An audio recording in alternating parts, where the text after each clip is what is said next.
Hello everyone, আসসালামু আলাইকুম। কেমন আছেন সবাই? আশা করছি ভালো আছেন। আলহামদুলিল্লাহ আমরাও ভালো আছি। আজকে ডিনারের জন্য মটর পনির বানাচ্ছি। আর আজকে আমি অন্য স্টাইলে বানাচ্ছি। অনেক রকমভাবেই আমি মটর পনির বানাই। আজকে আমি নিয়েছি দুটো পেঁয়াজ, বড় সাইজের পেঁয়াজ নিয়েছি, 3টে টমেটো নিয়েছি। পনির রেসিপিতে কিন্তু পেঁয়াজ আর টমেটোর পরিমাণটা একটু বেশি দিতে হবে, যেহেতু গ্রেভির জন্যে। ঠিক আছে?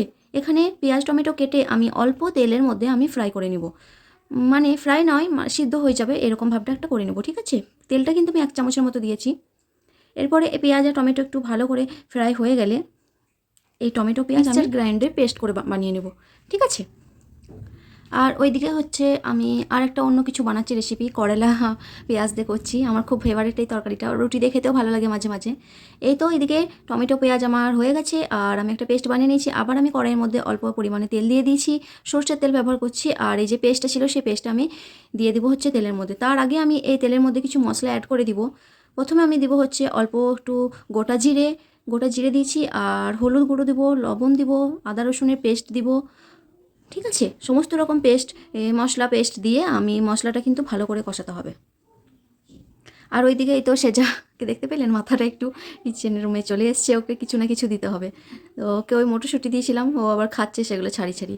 এই তো আদা রসুন পেস্টটা তেলের মধ্যে দিয়ে আমি একটু হলুদ গুঁড়ো দিয়েছি, আর দিয়েছি কাঁচা লঙ্কা, আর লঙ্কার গুঁড়ো, জিরের গুঁড়ো, ধনিয়ার গুঁড়ো, সমস্ত মশলা কিন্তু আমি দিয়ে দিয়েছি। তারপরে হচ্ছে এই যে টমেটো পেঁয়াজের পেস্টটা বানিয়ে রেখেছিলাম, সেই পেস্টটা আমি দিয়ে দিচ্ছি। এখন কিন্তু মশলাটা খুব ভালোভাবে কষাতে হবে, আর না যেন কড়াইয়ের মধ্যে লেগে যায় সেটার দিকে একটু লক্ষ্য রাখতে হবে। আর যে বাটিতে পেস্টটা ছিল সেটার মধ্যে আমি অল্প একটু পানি ধুয়ে সেটাও দিয়ে দিলাম। এখন কিন্তু ভালো করে মশলাটা কষাতে হবে, যতক্ষণ না আমার যে তেলটা উপরে উঠে আসছে ততক্ষণ কষাতে হবে। ঠিক আছে?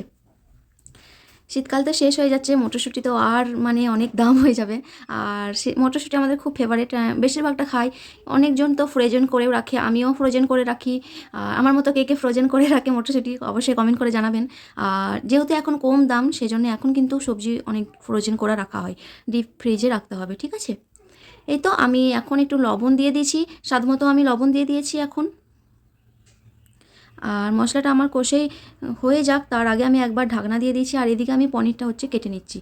পনিরটা আমি হালকা ছোটো ছোটো করে রাখছি, তাহলে খেতে একটু বেশ ভালো লাগে। বড় বড় পনির মধ্যে যেহেতু মশলাটা না বেশ ভালো ঢোকে না পনিরের মধ্যে, লবণটা একটু কম লাগে। আর সেই জন্য আমি পনিরের টুকরোটা এরকম ছোটো সাইজে রেখেছি। আজকে আবার মটরশুঁটি ছাড়িয়ে রেখেছিলাম, সেগুলো এই ডিব্বার মধ্যে খালি হয়ে গেছিলো, ভাবলাম ঢেলে দিই। সন্ধ্যের দিকে তো কোনো কিছু কাজ থাকে না, তখন আমি মটরশুঁটি ছাড়িয়ে রেখে দিই ফ্রিজে রেখে দিই, রান্না করার সময় তখন জলদি হয়ে যায়। ওইদিকে কিন্তু আমার মটরশুঁটি আর মশলা সব কষানো হয়ে গেছে, মটরশুঁটিগুলো কিন্তু সিদ্ধ হয়েই গেছে হালকা। মটরশুঁটিগুলো আগে দিয়ে দিয়েছি, যেহেতু কাঁচা আছে, সিদ্ধ তো হতে বেশি দেরি লাগবে না, যেহেতু এখনকার মটরশুঁটি খুবই নরম নরম। আরও একবার ঢাকনা দিয়ে আমি 5 মিনিটের মতো রেখে আবার ঢাকনাটা খুলেছি। এরকমভাবে 3বার কিন্তু আমি ঢাকনা চাপা দিয়েছি, আর নাড়াচাড়া করে কষিয়ে নিয়েছি।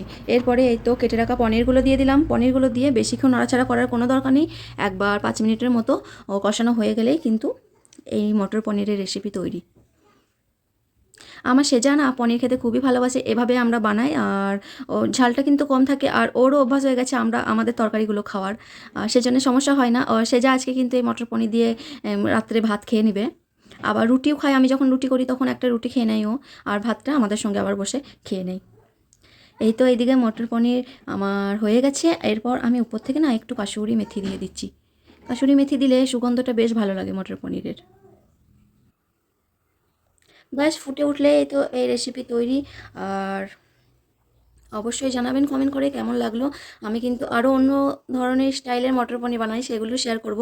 আর আমি উপর থেকে আরেকটু গরম মশলা গুঁড়ো দিয়ে দিলাম। ওকে, দেখা হচ্ছে পরে ভিডিওতে। আল্লাহ হাফিজ সবাইকে, ভালো থাকবেন।